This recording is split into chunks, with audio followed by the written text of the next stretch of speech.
Around America, there are hundreds of paranormal teams. In central Pennsylvania, there's one team known for their abilities and results, Mo Valley Paranormal. Join us now for a look into the world of hauntings and how the experts investigate the occurrences. This is Mo Valley Paranormal Live with Dave Shannon and Tyson Lidgett. And welcome once again to our regular Saturday get-together and discussion of the paranormal and the investigation thereof. It's known as Mo Valley Paranormal Live. I'm Dave Shannon, and that guy over there is Tyson Lidgett. Hello, everybody. Glad to have you along tonight. We're here to discuss paranormal investigation, paranormal investigating tools, and personal paranormal investigating experiences from time to time. And we certainly have an experience to talk with you folks about this week. That, of course, was our lockdown last week at the Clearfield County Jail. It was potentially the final lockdown that'll be held there, as we don't know what the disposition of that building is going to be. We know it's for sale. Mm-hmm. We know Tyson can't buy it. No, unfortunately. Unfortunately. So he's not going to be able to save it for a paranormal investigating site. It'll be interesting to see exactly what happens. Did you not indicate that, is that not on an historic registry now? Yeah, I mean, some way, shape, or form? It's no chance of it being destroyed or going away physically. It is on the historical register for Clearfield, so it's protected. But whether whoever buys it is willing to let us in there, that remains to be seen. But it is for sale. We've had some, if it does sell and we can't ever get in there again, we have had amazing lockdowns. And if this one that we just did was the last one, in all honesty, I'm happy with that because it was absolutely astounding. Yeah, and very interesting too to catch a reaction that was that you experienced from one of the attendees of the lockdown. And it's interesting, people look at paranormal evidence in certain ways, and they have, an idea set in their mind that when this happens, it's really amazing. And maybe if something else happens, even though it may be paranormal in nature, it doesn't mean as much to you because you thought the other thing was really cool. Right. In other words, someone may think it's really great to see a K2 meter light up. Yeah. And someone else may say, yeah, but those flashlights. Or, yeah, did you hear that EVP? Or, there are people that kind of gravitate and are impressed by certain types of evidence that can be collected during an investigation. And kind of ran into that a little bit there in the lockdown on Friday at the Clearfield County Jail. Yeah, we'll get to it, but I mean, Darren and I both were. I know what you're getting at.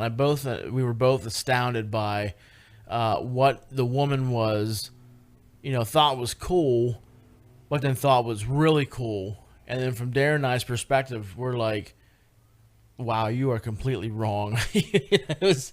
Well, it's one of those things where when you guys have been investigating so long, and I don't know how many lockdowns that person may have been on in the past, or maybe that was the first, and I don't know any of that, but it's the type of thing, and if I would see a certain the type of evidence that you got, it, to me, is much more impressive than just about anything that we get electronically during the course of an investigation, with maybe the notable EVPs to me are exciting. Maybe it's because of my background in broadcasting, and to know how this all works. We talk by making air vibrate. Mm-hmm. And here's something from the spirit world that does not have a body. And so, we talk by making air vibrate, but it would appear as though the spirit side is able to talk by making electronic pulses that are recognized by the devices we use to pick up audio, which are microphones. Right. So, you can take electricity and make a microphone's diaphragm vibrate. Don't mean to get too technical, but You can make it vibrate just like you were talking and making air move with the vibrations that come out of your throat. Mm-hmm. So to me, to hear an EVP is just amazing because I don't understand that. I don't know how to do it. Yeah, nobody does. Yeah. And so it just, always amazes me. The other thing that amazes me, too, about EVPs, especially when you're getting intelligent responses to questions, is the fact that you will notice a tonal difference. You can tell male, female. You can tell high pitch, low pitch. Not all the time. Sometimes you just get whispers. But there is, you can almost all the time assign, and maybe even a little bit as far as age goes too, because there is the sound that you get that you would, you'd listen to this voice and you'd say, well, that's a kid, because of the pitch of the voice. And so, to me, EVPs are a big deal. And then people are, I guess, really infatuated with the idea of, there's so much talk about shadow figures these days, much more so than when Paranormal Investigation and its debut on television with Ghost Hunters first became reality. It seems to me that there's a lot more talk about that, so people are really caught up in the idea they'd love to see a disembodied figure, or not a disembodied figure, but a shadow figure. And, I guess the Holy Grail is to actually see an apparition, which you have. Yes. Once. Yes. Yeah. And I mean, even towards the end of the series of Ghost Hunters, you really didn't hear the word shadow figure a lot. I mean, you heard shadow. I saw a shadow moving, whatever, because, an out-of-place shadow, if there's three of you in the room and there's a fourth shadow moving, you really didn't hear a whole lot about shadow figures or shadow people. It was just, I see a shadow move from left to right or whatever. It's been a little more, I guess, catching on with some of these shows that, there's a belief that shadow figures, quote unquote shadow figures or shadow people are possibly malevolent or, demonic or something like that. I don't feel that way, as most things that I, don't cast off as malevolent. I think it's just the way that that spirit energy is forming itself. That's it. And so, yeah, you're right. I mean, it's become more of a subjective topic nowadays with some of the shows about, how if shadow figures are indeed just ghosts or if there's something malevolent and, not so nice. Yeah, so you hear a lot more about, you hear that term brought up quite a bit. And so that's, there's a group of people that are really, I guess I could use the words turned on by the idea of shadow figures. So, it just goes on, and everybody, I think, has made up in their mind what is the Holy Grail. There's being touched. Tyson has been touched. He's been scratched. And that's another part of it too, is that when you think that something can actually manifest itself and either, scratch you or touch, tug on a piece of clothing or maybe tug on hair or just touch, you feel that something touched you. So there are all these pieces of evidence, and each one means something different to, everybody has, I guess, their own concept of what their particular Holy Grail is as far as paranormal investigating. Right. And so we kind of bumped into that situation that, someone was along on the lockdown, has a different Holy Grail than, other folks. And to, not to keep you guys in the dark too much longer, what happened was, and we'll get to the different experiences that happened leading up to this, but we had heard a disembodied voice. And this lady was in my group, and nothing gets me excited like a disembodied voice. I mean, besides an apparition. Next to an apparition, disembodied voice is what I would consider a Holy Grail moment. And we had heard a very clear Class A disembodied voice. Everybody knew what was said. It was an intelligent response in response to a question, and it was astonishing. And during a break, we got talking about how great this was, and the woman says, "Well, I don't think that's as impressive as the flashlight." and Darren and I, like, almost simultaneously are like, "What?" It was what are you thinking? I mean, even we consider the flashlight fallible at times. It won't respond intelligently. It goes off and on its own without being questioned. Something may be messing with that, but it's not doing it intelligently. To have the disembodied, response that was intelligent, audible, and everyone heard it and could say, there was, 20 people in my group. They could tell you what that voice said. Everybody heard it. And that is amazing. Sometimes with a disembodied voice, Tyson, not everybody in a group or even, investigators will hear it. This was loud enough and audible enough and clear enough. Everybody knew it was said because it was a direct response to a question.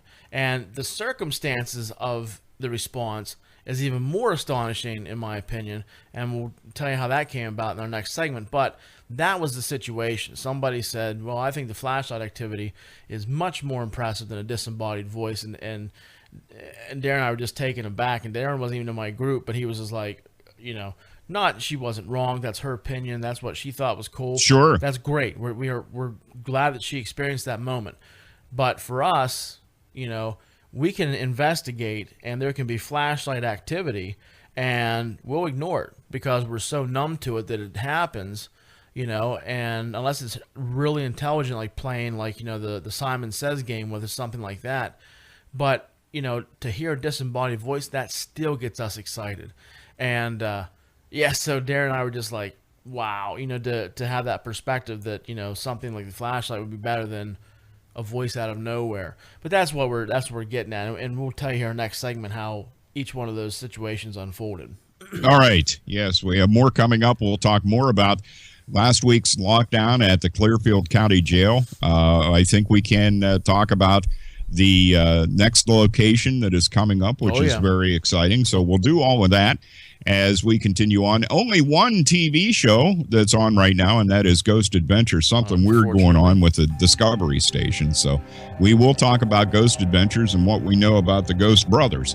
We'll do all of that coming up. You're listening to Mo Valley Paranormal Live, and it is on News Talk 970 WBLF.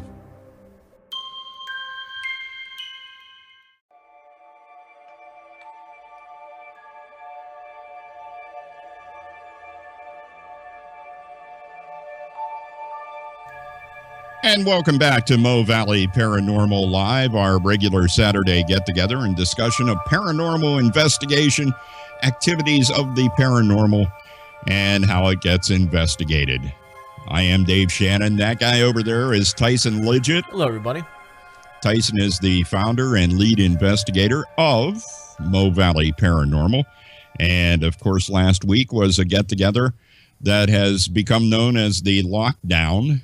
And this is when people from the outside who are not regular paranormal investigators decide to dip their toes in the water, I guess you could say, and take a look at paranormal investigating. And last week, we were privileged once again to be at the Clearfield County Jail, a place that is rich in history and has some very interesting things that did occur there, and seems to...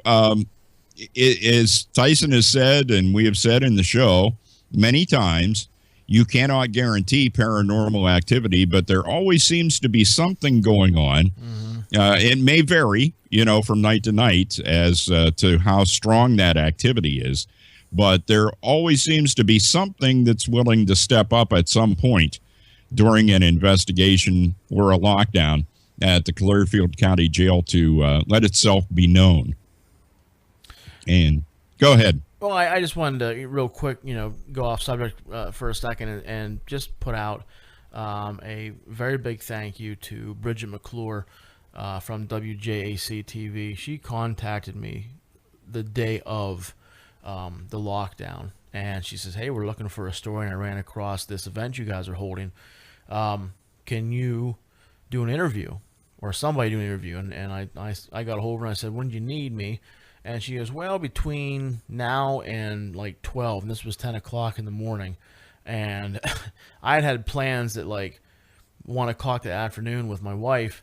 And I said, well, I guess I can meet you down there. So I called my wife and said, hey, here's what's going on. And I, ran down to the jail real quick. And she did a fantastic interview, and it came on at 6 o'clock that night. And it was a great, it was a great interview. She did a great job on the piece. It really started a lot of buzz, especially for our upcoming lockdown. And I just appreciate that she thought of us and took the time and found us and was interested in doing a piece on us. So just a big thank you to Ms. McClure. All right, and it's always good to get a story out there that's just basically straightforward. There's no perceptions that come in. She was just there to let people know what was going on and talk to you about Mo Valley Paranormal. So that's always a good thing. This has happened from time to time, although as we continue on and the years go by, I'm thinking back maybe 15 years ago, and how would that be approached by a reporter?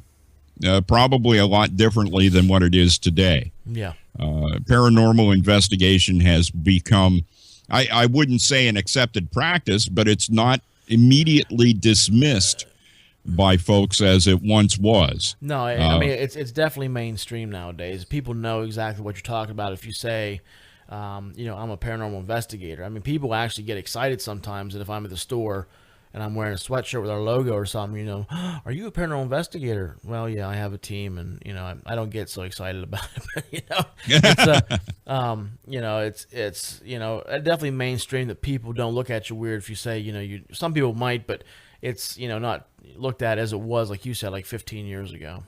Yeah. So once again, thanks to Channel 6, and good stuff. Moving on to that lockdown last week, we started out in 2 different locations. I was with Darren's group trying to help out as best I could. And we started out in the cell block area, and Tyson and his group started out in the basement area. I can tell you that we had it was sporadic activity in the cell block area. We had, when we first started out, we were using flashlights to communicate. Right. And we were getting pretty intelligent responses, and the flashlights were cooperating. And then all of a sudden, we got into what seems to, in my experiences now with trying to do flashlight sessions at the Clearfield County Jail, the mischief that occurs thereafter. You may get a short period of time where you actually are getting intelligent responses and you could say communicating with the flashlights, and then all of a sudden it's like Tyson was talking earlier, they just kind of start doing what they want to do. They won't turn the flashlights off after previously you had said, could you turn that off, and then they'll turn it off. Man, all of a sudden none of that stuff seems to, they don't seem to want to play or communicate with us anymore. They're just kind of infatuated with the fact that they can make a flashlight come on and go off. And it's not the flashlight because, we had the same thing down in the basement, or what used to be the old solitary section. And, the flashlights went out. And, for a very long period, we're not getting any responses. I'd go over and tap the flashlight and tap the brick they were sitting on, and nothing. It wasn't like there was a loose connection or anything like that. Turned to walk away, boom, both of them came on. And it was just like, like you said, just playing games, just, mischievous, just, we're going to do what we want to do, and you just have to ride it out and, wait. But yeah, I mean, we had the same kind of activity down in the basement, like you said, after a period of intelligent communication where, each flashlight was being used as yes or no. And, you go from that to, just the mischievousness, and you wonder if it's just, boredom or, just an inmate, wanting to mess with you. So, yeah. So we had that go on. Also in the cell block area, we did we got a motion detector out, and then we got I mentioned to Darren about going and getting the keys, because I remember a previous investigation I did with you there that you got the keys out and it elicited a response. And once again, it did. It wasn't as instantaneous as what it was in the past. Maybe it was the old fool me once, shame on you, fool me twice, shame on me from the spirit world. Right. Because you get the keys out, and if you've heard us on the show, we talk about trigger objects. And one would think that a set of keys that are the type of keys that were used at the Clearfield County Jail and the offer of freedom would elicit a response. And it did. The one time I was there before with Tyson, immediately we got a response to it. But we kind of had to coax the spirits there on Friday night to, they eventually did go over near the keys, but they just didn't want to continue to, play that game either. So once again, we had interaction, but it didn't stay consistent. My group throughout the night was marked with very good EVP action, and there was at least 3 very good Class A, what I would call Class A response during EVP burst sessions. And I would ask, a series of 4 or 5 questions each burst session. And the very first one, I went through like 4 questions, and my last question was, can you see and hear us? And nobody made the noise, but on the recording, we were down in the basement, and there's like 2 different section rooms. We were in the far back room, and the room out in front of us, which nobody was in. It sounds like it comes from that area. I said, can you see and hear us? And off in the distance, you hear a very loud, like something's like over here, getting our attention, and, you have to take a word for it, but nobody in my group whistled. It was that, and then, well, you know what? I'll have to continue my story next segment. We're about out of time. Yes, we'll continue on. It's Mo Valley Paranormal Live on News Talk 970 WBLF. I'm Dave Shannon. Tyson Lidgett's here too. We'll continue our discussion of last week's lockdown after we take this time out.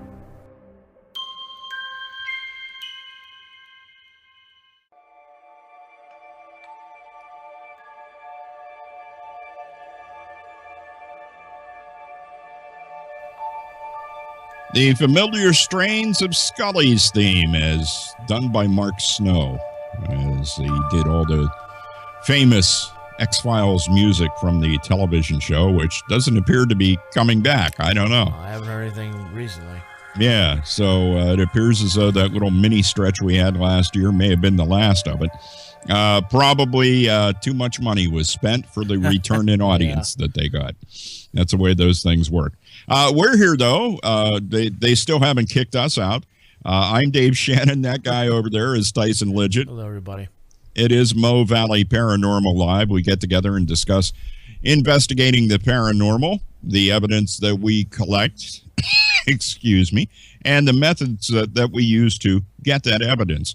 And we invited the public in last week to be a part of what is affectionately referred to as a lockdown in a facility. And so we were at the Clearfield County Jail. We've been talking about some of the things that happened during that investigation. Tyson was talking about a whistle, once again, a whistle in an EVP. And I'm guilty here because I have not had a chance to review all of the recordings that I made during the lockdown. So I will get to that hopefully this weekend. But Tyson was telling us about the old whistle in the EVP. Yeah, and it's funny because we affectionately call this the Whistler, because multiple investigations we do, we always catch a whistle. I don't know if this is, an easy way for spirits or energies to communicate by making a whistling noise, or if, something just decides to follow us around from case to case. But like I was saying last segment, if you're just joining us, we were doing an EVP burst session, and I believe my last question of that session was, can you see and hear us? And from a different room on the recording, we heard this very clear, like something was trying to get our attention. On a following EVP session, I believe we were up in the cell block area. We had switched areas of the jail. And I said, do you know you're dead? Which is a very common question we ask, because a lot of times in responses from some device, usually flashlights or a K2, we get a no answer. No, I don't know I'm dead. And that's one of the common theories, that people die suddenly or just haven't accepted the fact that they've passed on. Mm-hmm. So they're kind of stuck in their own time frame. That's why we may experience their energy. But I asked that. I said, do you know you're dead? And a very clear woman's voice, it sounded like a woman, came across with a very clear yes. And it was drawn out like that. And, that was a really cool catch. Now, the disembodied voice that I was talking about in our first segment. Yeah. This one, the circumstances around this still just boggle my mind to think that it happens this way. And this is how I know it's an intelligent interaction. We had done multiple EVP sessions, burst sessions up until this point. And I'm doing this EVP session. And part of the EVP session that I'm doing is the one we caught the female voice saying yes after I asked, do you know you're dead? Well, one of my questions in that burst session, I said, can anybody here say hello for us? Can you say hello? And nothing. We didn't catch anything. So we heard the yes on the EVP, and I said, and a couple people heard it very clearly. I said, let me play it back, and I brought everybody in. Everybody's around me. And I said, okay, now listen for when it says, do you know you're dead? Now, can you say hello is like two questions before I ask, do you know you're dead? So the the digital voice voice recorder is playing loudly, and nobody's talking. You can hear it very clearly in the cell block, and you hear my voice say, can somebody say hello? I'm not saying this. Mm-hmm. It's on the recording. My voice says, can anybody say hello? From upstairs on the tier, from one of the cells, we get a very clear, very loud, very distinct hello? Like, and everybody, I mean, you're not in the studio with me, Dave, but my hair is raising on my arm. It was so exciting. And I mean, everybody is like, and even I was like, holy ass, did you guys hear that? I mean, it was that profound and that loud. And for a response to come after a recorded voice would mean that it obviously heard the recording, understood what the recording was saying, and was able to figure out they're asking me to say hello, and it responded. So the whole situation around that disembodied voice was just amazing. And then of course, we played, the voice, that we heard after I said, you're dead.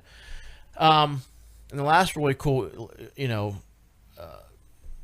Class A EVP that we caught was downstairs in solitary, and we were all together. It was at the end of the night. I think you might remember this. And I said, can you say your name? And we got a very clear male voice, and it said, John. And we know of 2 of the 3 hangings. One was John O'Keeler, and one was John Neveling. So we know of 2 men named John that were hung at the jail.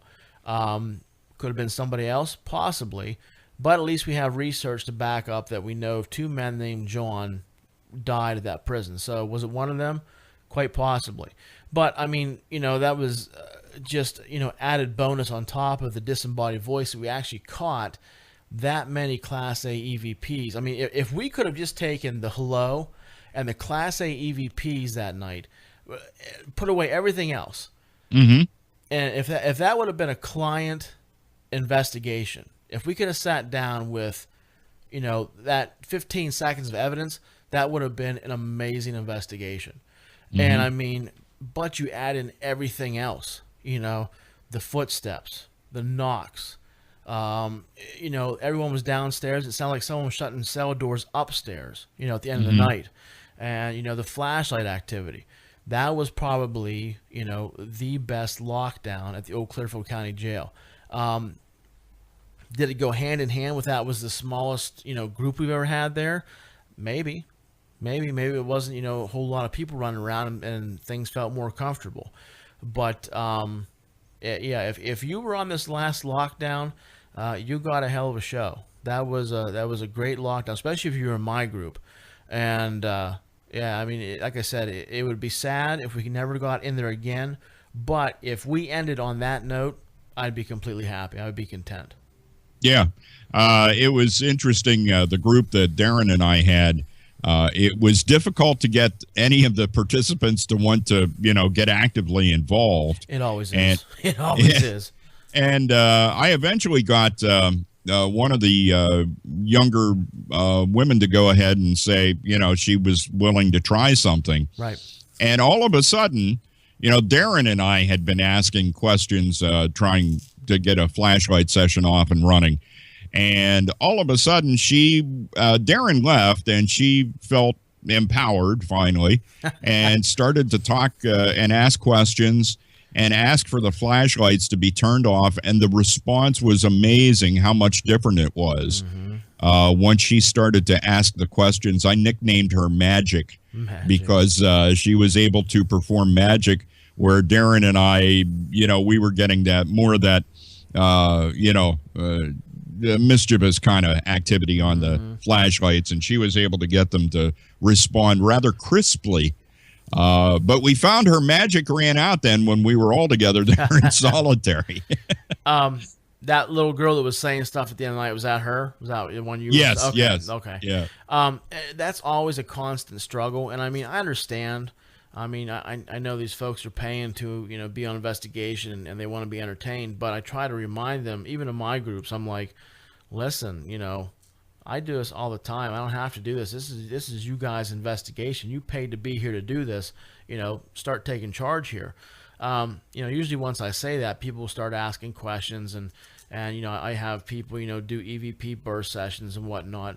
But I think that, once things happen, I think people just kind of like to take a back seat and watch and observe and experience it, and which is cool. I mean, because we still, Darren and I will tell you, we live vicariously through our guests at lockdowns, because a lot of these people, I had a couple guys that attended from work, and they've never experienced, a paranormal investigation, and they were absolutely amazed. I almost want to tell them, never go on one again, because I don't think you'll ever top that one that we had, and because you had the full gamut of interaction activity. I mean, you had, device, interaction, flashlight interaction, EVP interaction, disembodied voice interaction. I mean, the only thing we were missing was an apparition and maybe some, some shadow play. But beyond that, I mean, you got, the full course of paranormal activity.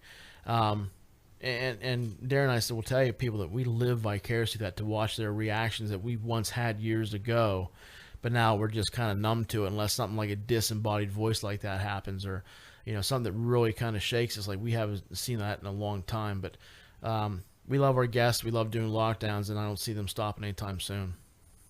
And with that in mind, we will come back and reveal the next location that will be used as a lockdown, which if all things work right and I'm employed at the time, I won't be able to attend that one. I would really love to, because it's a great potential place. So we'll unveil that, and we'll talk about the all-new investigating tool used by Ghost Adventures. We'll talk about that when we come back on News Talk 970 WBLF.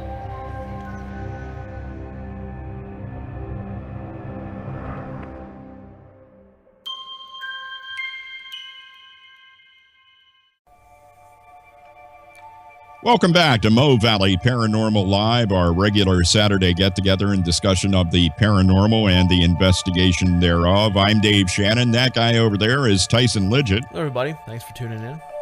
And Tyson is the founder and lead investigator of Mo Valley Paranormal. He is the cheese, man. He's the guy at the top. There will be some guys who say I'm cheesy, so yeah. We always talk about paranormal investigations, some of the equipment that's used. We talk about any of the paranormal reality TV, and we're wrapping up our discussion about lockdowns, and we're doing that with the announcement of the next lockdown location and the date. Tyson, go ahead.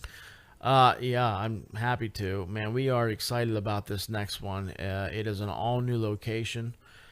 We just did the flagship investigation of this site last November. And a lot of times, we're really excited to go back because a lot of times it's the second and third and fourth investigations of a place that really, yield activity, because it almost seems like, you kind of set yourself up your first investigation. You said, hey, we're here not to harass you. We just want to communicate. And then you go back.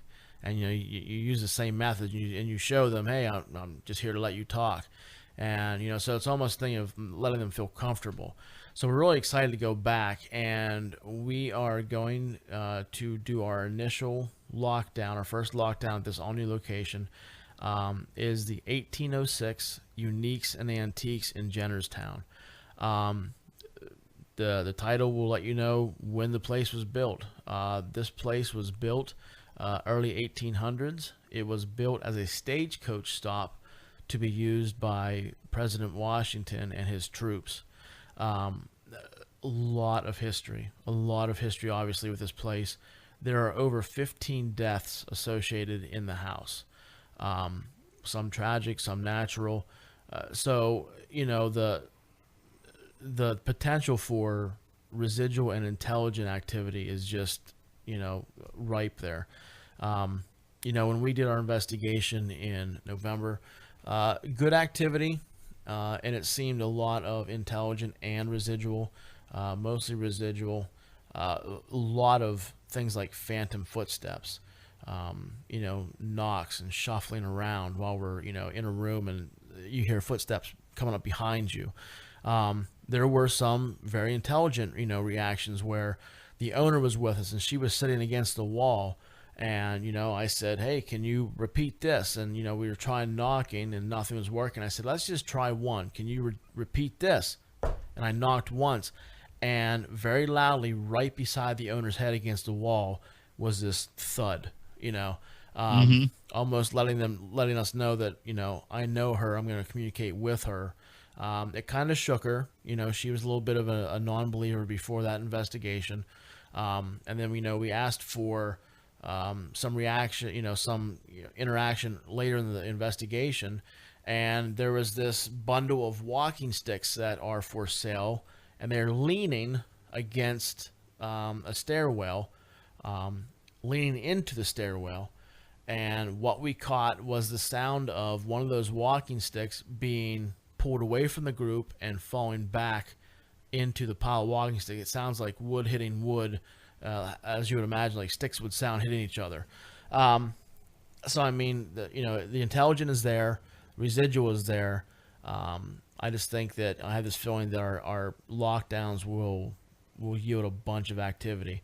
We are doing a 2-night event.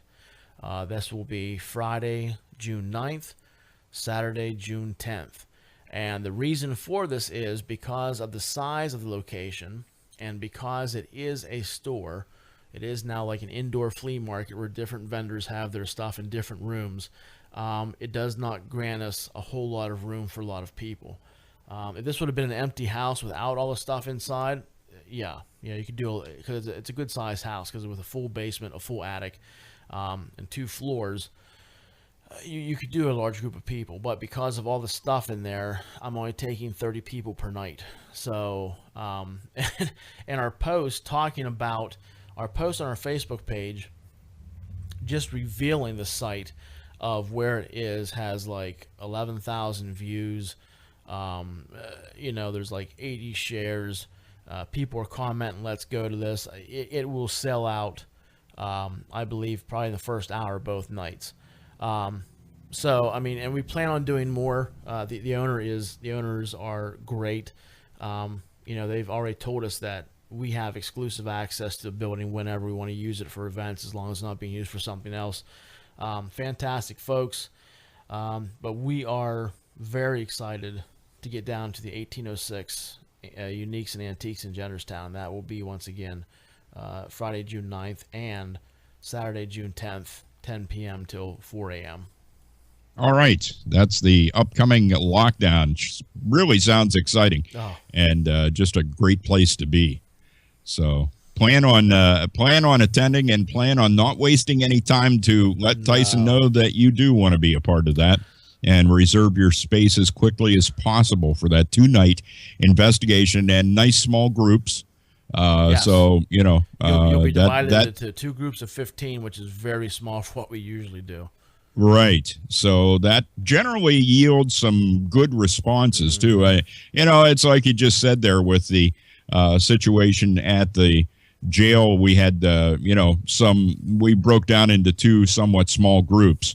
And so that may have helped to bring out the spirit activity. So anyway, that one's coming up June 9th and 10th. Keep your eyes locked on the Facebook page of Mo Valley Paranormal to get any future details about upcoming events or what's going on with the group. Moving on to Paranormal Reality TV, we go to the Ghost Adventure Show, the only one that is running new episodes right now. Unfortunately. And they were in Guthrie, Oklahoma, at the what is referred to at times as the Samaritan Cult House. Yes.